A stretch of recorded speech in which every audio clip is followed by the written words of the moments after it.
Coucou tout le monde, c'est Aurélie, bonjour et bienvenue à chacun de vous. J'espère que vous allez tous vraiment très bien. Aujourd'hui, on se retrouve pour une vidéo sur les classeurs de gaufrage. Je vais vous montrer quelques techniques assez rapides pour donner facilement un résultat waouh en quelques minutes. Vous allez voir, c'est pas compliqué et ça le fait.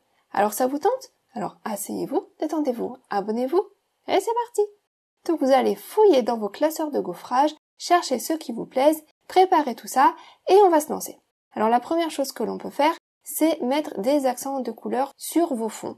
Et pour ça, pourquoi pas commencer déjà avec un papier coloré. Donc moi je vais commencer avec du bleu clair. Je vais prendre ce joli classeur de gaufrage que l'une d'entre vous m'a offert. Il est vraiment magnifique. Et je vais simplement placer mon papier donc coloré à l'intérieur de ce classeur de gaufrage. Si vous voulez un meilleur résultat avec un relief bien défini, vous pouvez aussi sprayer un petit peu le dos de votre papier avant de le placer dans votre machine de coupe. Bon là, j'ai pas besoin de le faire, regardez, ça a très bien fonctionné. J'ai un joli relief aussi bien devant que derrière. Alors pour cette méthode-ci, je vais me mettre à l'avant et je vais choisir une couleur d'encre qui va aller avec mon fond. Et pour que ce soit plus simple, je vais me prendre un petit tapis un petit peu adhérent, comme ça va rester bien plat. Donc je vais prendre du bleu un peu plus foncé que mon fond. Donc c'est une encre Distress Oxide, je crois que c'est celle qui s'appelle Mermaid Lagoon. Et avec un petit embout de mousse comme ça au doigt, je vais pouvoir déposer de la couleur seulement sur certaines zones. Et là, j'ai choisi de mettre de la couleur au centre des fleurs. Ça va ajouter un petit peu de dimension dans cette carte, ça va lui donner de la vie, ça va mettre en valeur toutes ces fleurs. Et puis comme vous le voyez, c'est pas compliqué du tout, ça se fait en quelques minutes. Alors j'appuie pas trop fort, j'ai pas envie d'écraser mon motif non plus. Et j'ai envie vraiment que la couleur reste plutôt sur le centre des fleurs. Donc ça, c'est déjà une première étape. On pourrait s'arrêter là, mais pour donner encore plus de vie donc à ce panneau-là, on va mettre une deuxième petite couleur très facilement là encore. Pour ça, je vais utiliser mon rouleau, si vous avez un brayeur comme celui-ci, et pourquoi pas utiliser une encre blanche, juste pour mettre en valeur tout le reste, tout ce que je n'ai pas touché avec mon encre bleue, tout ce qui est en relief. Alors je veux pas appuyer fort, je veux juste que la couleur s'accroche partout où il y a du relief, pas dans les creux. Là j'ai pris du blanc, vous pouvez très bien prendre du doré, de l'argenté, la couleur de votre choix vraiment. Et là tout de suite on a un panneau beaucoup plus doux, beaucoup plus travaillé déjà rien qu'avec cette encre blanche. Alors je trouvais que c'était déjà pas mal mais ça manquait un peu de contraste à mon goût, donc j'ai pris une encre bleue un peu plus foncée, je crois que c'est la Cheap Sapphire celle-là, et je vais à nouveau mettre de la couleur au niveau des fleurs. Et vous voyez, ça ressort tout de suite beaucoup mieux. Donc quand on a un résultat qui nous plaît mais qu'on est encore un peu mitigé, on a le droit de continuer. On s'amuse, on travaille le tout jusqu'à ce que ça nous plaise. Et franchement, c'est pas une méthode compliquée, ça détend. C'est quelque chose que je referais, je pense aussi avec de l'encre dorée à la place de l'encre blanche, pour un petit peu plus de brillant. Donc là, c'est pas mal. Du coup, je me suis dit que j'allais refaire un petit coup d'encre blanche pour adoucir à nouveau mes fleurs. Et je trouve qu'en fait, avec ces deux couleurs d'encre bleue, ça donne une dimension supplémentaire, un relief supplémentaire à ces fleurs. On aperçoit le bleu un peu moins foncé, un peu plus loin au niveau des pétales, et le bleu plus foncé, surtout vers le milieu. Donc finalement, je regrette pas d'avoir mis le bleu plus clair au départ, je trouve que ça ajoute du relief. Donc voilà pour notre fond. J'ai été en faire un deuxième hors écran, puisque, je ne sais pas si vous le savez, mais il y a certains classeurs de gaufrage qui viennent avec des matrices de coupe. Vous pouvez découper certains éléments à l'aide de ces matrices, et vous avez également un classeur de gaufrage pour faire des fonds. Alors c'est pas quelque chose que j'ai en ma possession, j'ai pas ce genre de classeur, mais par contre, j'ai mes ciseaux. Et là, ça s'y prêtait vraiment bien de pouvoir découper certains éléments seulement de ce fond. Donc du coup, même si j'ai pas les matrices correspondantes, c'est pas grave, je peux obtenir à peu près le même look simplement en découpant certains éléments en plus sur mon fond. Alors là, j'en ai découpé beaucoup plus que nécessaire, je savais pas trop où j'allais à ce moment-là. Finalement, je n'utiliserai que les deux plus petites. Les grosses fleurs, je trouvais que ça faisait un peu trop pour cette carte-ci. Mais voilà, je tenais quand même à vous donner l'idée. Vous voyez, c'est pas très compliqué à découper, puisqu'il y a le relief qui est là, et ça va nous donner des éléments décoratifs qui sont ultra bien assortis avec le fond de notre carte. Alors ensuite, pour coller ça sur ma base de carte, j'ai décidé d'utiliser du scotch double face. Je vous remontre la petite astuce pour avoir le temps de centrer bien votre panneau sans que ça colle trop. Il suffit d'enlever la pellicule seulement sur les coins pour démarrer. On n'enlève pas complètement toute la protection, juste au niveau des coins, et on replie ça sur les côtés pour pouvoir ensuite l'attraper facilement. Donc là, ça y est, c'est replié. Je vais pouvoir venir centrer ça en m'appuyant sur les deux côtés qui sont pas collants.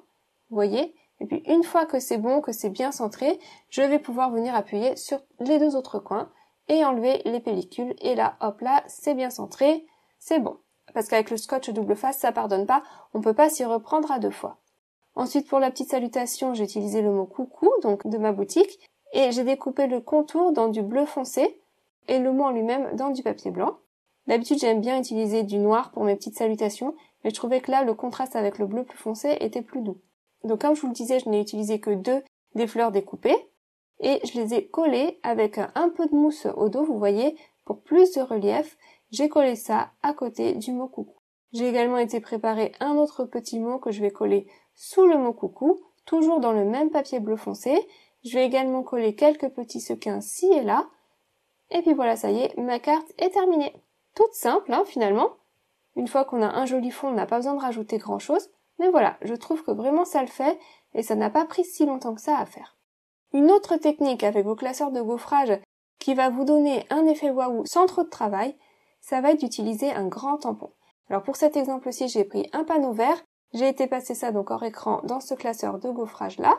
Et là, vous voyez, j'obtiens donc un joli relief avec ce feuillage et je vais prendre le dos, cette fois-ci, de mon panneau, donc du côté où les motifs sont en creux.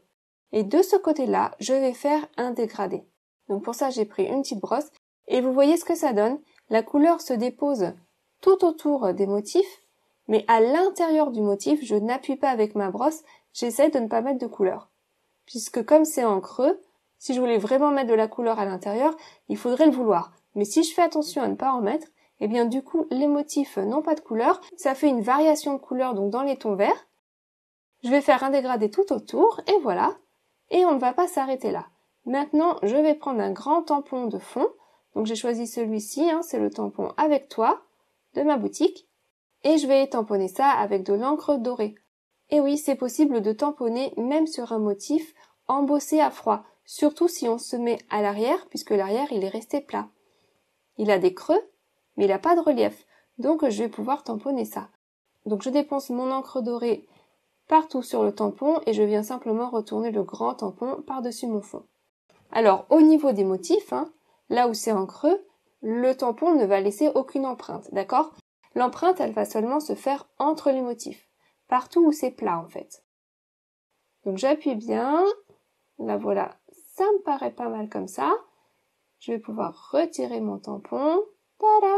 Et voilà, ça me laisse une belle impression entre les motifs. Je vous montre ça de plus près, regardez, ça fait vraiment pas mal du tout, ça ajoute du brillant, ça ajoute des détails, ça rend la chose beaucoup plus travaillée tout de suite, alors qu'en fait tout ce qu'on a fait, c'est de tamponner un grand tampon, voilà. Après, on pourrait rajouter des petites gouttelettes blanches, plein d'autres petites choses sur ce fond-là. Bon là, je l'ai laissé comme ça. Par contre, pour la déco au milieu, j'ai choisi de jouer avec le contraste avec le blanc et de mettre une fleur toute blanche, sans lui mettre de couleur. Donc j'ai quand même mis des petits feuillages dans les tons jaune orangé, juste pour habiller un peu tout ça. La décoration principale, la fleur, elle est blanche. Et je vais lui mettre plusieurs couches, plusieurs épaisseurs pour que ça ressorte mieux. Donc je vais simplement coller les épaisseurs les unes sur les autres. Pour les épaisseurs du dessous qui sont cachées, vous pouvez tout à fait récupérer des chutes de papier. Je vais venir mettre deux petites salutations, quelques petits brillants, et puis voilà, ça y est, ma carte est terminée. Donc là encore, faite assez rapidement, mais quand même avec un effet élégant, un peu travaillé. Donc moi j'aime bien. Allez, on va faire encore une carte ensemble aujourd'hui, et cette carte-ci, ça va être une carte en 2 temps. Enfin même en 3 temps, vous allez voir. J'ai pris le même classeur de gaufrage que dans la carte précédente, sauf que cette fois-ci, j'ai utilisé un panneau gris. Et vous allez voir que les deux fonds, même s'ils partent d'un même classeur de gaufrage, eh bien, ils vont avoir un rendu complètement différent. Cette fois-ci, je vais me mettre sur l'avant de ce panneau et je vais prendre mon encre dorée que je vais rouler par-dessus. Et comme ça, l'encre va se déposer seulement au niveau des motifs sur le dessus. Donc voilà, ça c'était déjà une première étape. Maintenant, je vais reprendre mon classeur de gaufrage et je vais retourner mon panneau par rapport à ce que j'avais fait la première fois. D'accord ? Comme ça, les motifs obtenus, ils seront à des endroits différents. Alors, ça va faire que mes premiers motifs, ceux qui ont du doré par-dessus, eh ben, ils se retrouvent un peu écrasés dans le fond de la carte.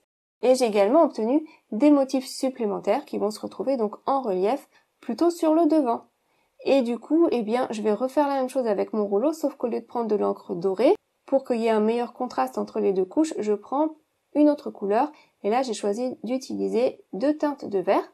Et voilà ce que j'obtiens. Vous voyez, mon fond, il est déjà beaucoup plus travaillé que tout à l'heure, ou que si j'avais fait une seule couche, comme à droite par exemple. J'ai un fond plus fourni, plus abouti. Donc ça, c'était déjà en 2 temps, et on va rajouter même un 3e temps, pourquoi pas, une 3e étape. On peut prendre à nouveau son rouleau, on peut prendre de l'encre Versamark, l'encre pour embossage à chaud, et venir rouler ça à nouveau par-dessus tout ça. Et là, ça va s'accrocher à nouveau seulement sur les motifs, d'accord, sur le relief, donc sur ceux qui sont en vert, d'accord. Les motifs dorés, ils sont à l'arrière, ils n'ont pas reçu d'encre Versamark par-dessus, donc la poudre ne va pas se déposer dessus. J'ai pris de la poudre transparente Clear Sparkle, donc elle est transparente mais elle a quand même des petites paillettes. Je dépose tout ça et je viens chauffer. Et du coup, mes motifs verts, eh bien, ils se retrouvent vert brillant, pailleté. Ça les met beaucoup plus en valeur. Et ça ajoute beaucoup de brillant sur la carte. Donc voilà, un fond de carte plutôt sympa, bien différent du fond de carte obtenu à la technique précédente, et pourtant avec le même matériel. Ensuite, une petite astuce, je voulais des baies rouges pour cette carte-ci, et je n'avais pas de brillant rouge. Donc j'ai pris mes brillants argentés, transparents argentés, j'ai simplement pris un feutre à alcool et je viens mettre de la couleur rouge par-dessus. Alors il faut juste savoir que la couleur obtenue sur le brillant va être différente de la couleur normale du feutre. On va obtenir une couleur plus claire que la couleur normale. Du coup j'ai pris un feutre rouge assez foncé pour ça. J'ai également été préparer juste un petit mot qui dit Noël, donc il est assez gros ce mot-là, il prend une belle place sur la carte. Donc ça, c'est un petit mot de ma boutique, de ma conception. Et puis, je vais coller simplement plein de petites baies tout autour, ci et là, sur la carte. Et voilà, c'est tout. J'ai redécoupé ça, j'ai été coller ça sur une base de carte, et voilà ma carte terminée. Là encore, vite fait, bien fait, on peut dire. On a quand même un effet assez élégant. Moi, j'aime beaucoup cette carte-ci. Grâce à ce brillant, je trouve que ça en jette. Voilà, eh bien ça y est, on arrive déjà à la fin de la vidéo. Je vais vous remontrer les 3 cartes du jour. En espérant que peut-être vous aurez appris quelque chose aujourd'hui, ou en tout cas que ça vous donnera envie de vous lancer, vous aussi, à la maison, pour créer, pour utiliser vos produits toujours de façon plus variée. Voilà! Passez une excellente journée, un très bon week-end et une très belle semaine. Prenez bien soin de vous. À bientôt, gros bisous, bye bye!